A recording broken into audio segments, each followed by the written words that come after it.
Hello dear future officer, स्वागत है आप सभी का ओनली एस के टारगेट प्रीलिम 2021 में।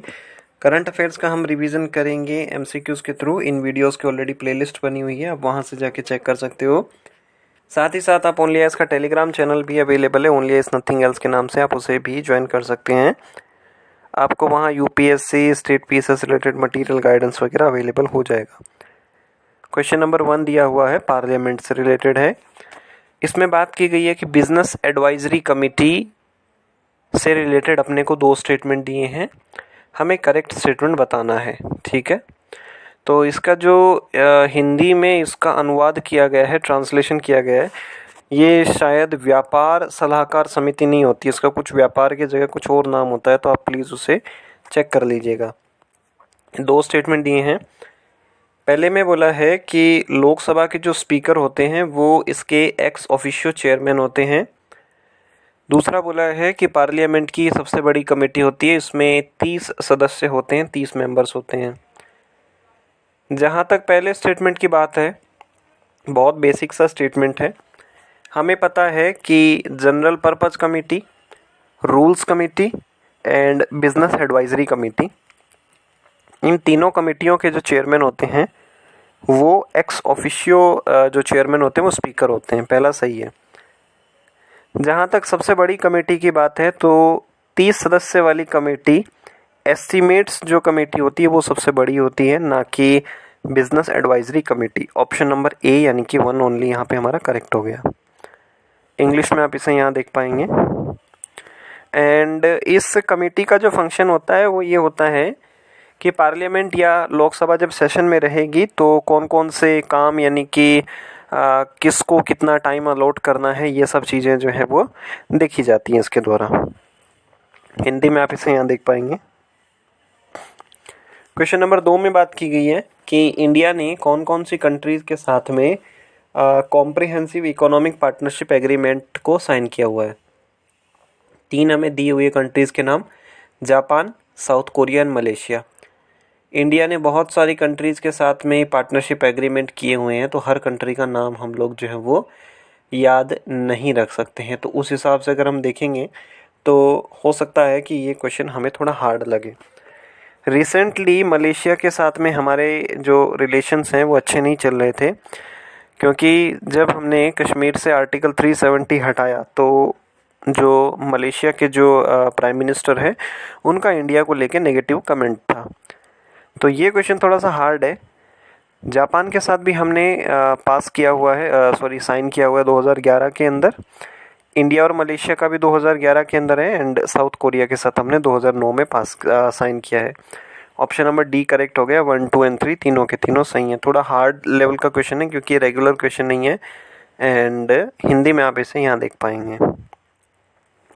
क्वेश्चन नंबर 3 में दिया हुआ है, प्रगति पोर्टल के बारे में दिया हुआ है। प्रगति पोर्टल, ये प्रगति पोर्टल बहुत इजी है एंड हमें बताना है कि प्रगति पोर्टल किस लिए लॉन्च किया गया है।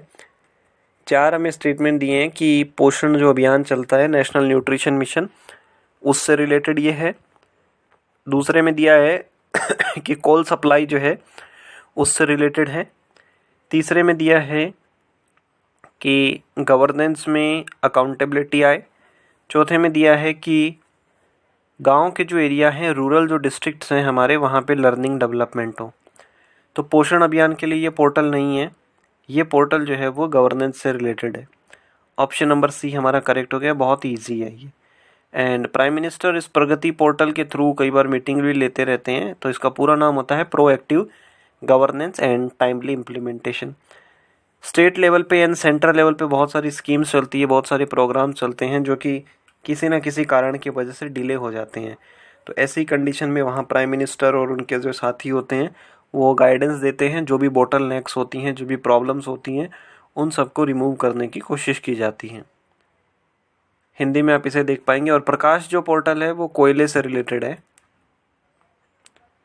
क्वेश्चन नंबर 4 दिया हुआ है, सुकन्या समृद्धि जो योजना है अपनी, उससे रिलेटेड हमें 3 स्टेटमेंट दिया है। पहले स्टेटमेंट में बात की गई है कि ये एक सेविंग स्कीम है जिसमें जो लड़की है, गर्ल जो चिल्ड्रन है, उसके माता पिता को टारगेट किया गया है। ठीक है। दूसरे में दिया गया है कि जो भी पैसे हम जमा कराएंगे, सेविंग डिपॉजिट करवाएंगे, उसमें से कुछ पैसे यानी कि एक प्रोपोर्शन जो है हम उस लड़की की मैरिज के लिए निकलवा सकते हैं, विड्रॉ कर सकते हैं। तीसरे में दिया है सुकन्या समृद्धि जो अकाउंट है वो सिर्फ और सिर्फ इंडिया पोस्ट ऑफिस यानी कि जो हमारे पोस्ट ऑफिसेस होते हैं वहाँ ही हम इन अकाउंट्स को ओपन कर सकते हैं। देखो, सरकार एक बड़ी फ्लैगशिप स्कीम लेके आई, बेटी बचाओ बेटी पढ़ाओ। इस कार्यक्रम भी बोल सकते हैं, प्रोग्राम भी बोल सकते हैं। तो इस सुकन्या समृद्धि योजना में होते हैं कि जो बच्चियां होती हैं जिनकी उम्र 10 साल तक है मैक्सिमम, ऐसी छोटी बच्चियों के लिए उनके माता पिता बैंक अकाउंट में स्पेशल अकाउंट खोल सकते हैं और वहाँ पे वो रेगुलरली पैसे जमा करा सकते हैं। सुकन्या समृद्धि जो अकाउंट है उन पे जो ब्याज मिलता है, जो इंटरेस्ट मिलता है, वो रेगुलर हमारे फिक्स डिपॉजिट से थोड़ा सा हाई रहता है। लड़की की जब शादी की एज हो जाती है या उसकी जब लीगल जब शादी की एज हो जाती है तब ऐसी कंडीशन में हम कुछ पैसे निकलवा सकते हैं। बाकी उससे पढ़ाई से रिलेटेड कुछ पैसे निकलवाने हो बाद में तो वो भी हम लोग निकलवा सकते हैं, मतलब विड्रॉ कर सकते हैं। तो पहला बिल्कुल सही है, लड़की के माता पिता को इसमें टारगेट किया जाता है एंड शादी के समय कुछ पैसे हम विड्रॉ कर सकते हैं। जहाँ तक पोस्ट ऑफिसेस बैंक की बात है, ये बिल्कुल गलत है। रीज़न ये है कि इसमें हम किसी भी बैंक में जाके अकाउंट खुलवा सकते हैं, चाहे स्टेट बैंक ऑफ इंडिया हो, बैंक ऑफ बड़ौदा हो, पंजाब नेशनल बैंक हो, कोई भी बैंक हो। तो ऑप्शन नंबर ए यानी 1 और 2 दोनों करेक्ट है। पहला हमारा करेक्ट है, दूसरा हमारा करेक्ट है, तीसरा हमारा इनकरेक्ट है, गलत है। हिंदी में आप इसे यहाँ देख पाएंगे। क्वेश्चन नंबर 5 में दिया हुआ है वर्ल्ड कस्टम्स ऑर्गेनाइजेशन से रिलेटेड दिया है।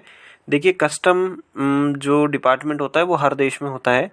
इंपोर्ट एंड एक्सपोर्ट जो भी होता है, आयात और निर्यात होता है, उससे रिलेटेड काम जो है वो कस्टम डिपार्टमेंट करता है, चाहे एयरपोर्ट्स पे हो या जो हमारे पोर्ट्स हैं, बंदरगाह है, वहाँ पे भी ये काम करते हैं। तो इसी से रिलेटेड वर्ल्ड कस्टम्स ऑर्गेनाइजेशन। पहले में बात की गई है कि ये यूएन की एक स्पेशलाइज्ड एजेंसी है। दूसरे में बोला है कि डब्ल्यूटीओ से रिलेटेड जो टेक्निकल एस्पेक्ट्स होते हैं उनको ये हैंडल करता है। जो डब्ल्यूटीओ का agreement on customs valuation and rules of origin है उनसे रिलेटेड ये चीज़ें हैंडल करता है। पहले अगर स्टेटमेंट की अगर बात करें तो ये बहुत इजी है, इसको हम इजीली एलिमिनेट कर सकते हैं। तो ये यूएन की स्पेशलाइज एजेंसी नहीं है। बाकी अगर सेकंड स्टेटमेंट की बात करें तो या तो आपने इसको किसी करंट अफेयर्स की बुकलेट में पढ़ा होगा तो आप कर सकते हैं, या आप जैसे WCO की वेबसाइट पर अगर आप जाएंगे तो वहाँ पे हमें पेज दिखता है अबाउट अस। तो जो भी इंटरनेशनल ऑर्गेनाइजेशंस होती हैं उनसे रिलेटेड जानकारियाँ उनके अबाउट अस वाले पेज पे होती है। तो वहाँ पे अगर हम जाएंगे तो वहाँ पे ये जानकारी हमें देखने को मिलती है कि WTO का जो agreement on customs valuation and rules of origin है उससे रिलेटेड जो टेक्निकल एस्पेक्ट्स होते हैं उनको ये हैंडल करता है। सेकंड स्टेटमेंट सही है, बट ये रेगुलर क्वेश्चन नहीं है। हम इसको रेगुलर बुक्स में या वैसे इसको देखना थोड़ा मुश्किल है, तो उस हिसाब से हमें इसको हार्ड कैटेगरी के क्वेश्चन में रख सकते हैं। पहला गलत है एंड दूसरा सही है। तो ये जो रूल्स ऑफ ओरिजिन होते हैं इसमें होता है कि कोई भी प्रोडक्ट अगर हम सेल कर रहे हैं तो हमें जानकारी देनी पड़ेगी कि इसका रूल्स ऑफ ओरिजिन क्या है।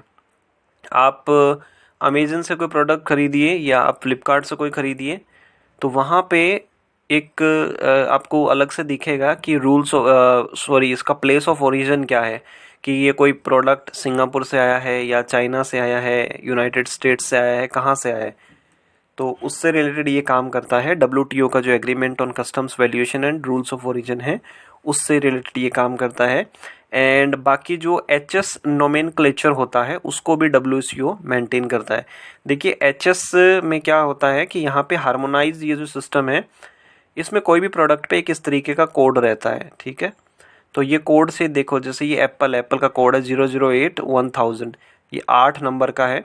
तो 2 से हमें देखने को मिलता है कि वेजिटेबल प्रोडक्ट है, 8 से हमें देखने को मिलता है कि ये एडिबल फ्रूट है, मतलब खाने के लायक है। बाकी 8 से हमें एप्पल, पियर, क्विनीन। तो HS कोड इसी को बोलते हैं हार्मोनाइज्ड ये जो सिस्टम होता है, इसके थ्रू हम किसी भी प्रोडक्ट के बारे में पता लगा सकते हैं, ठीक है।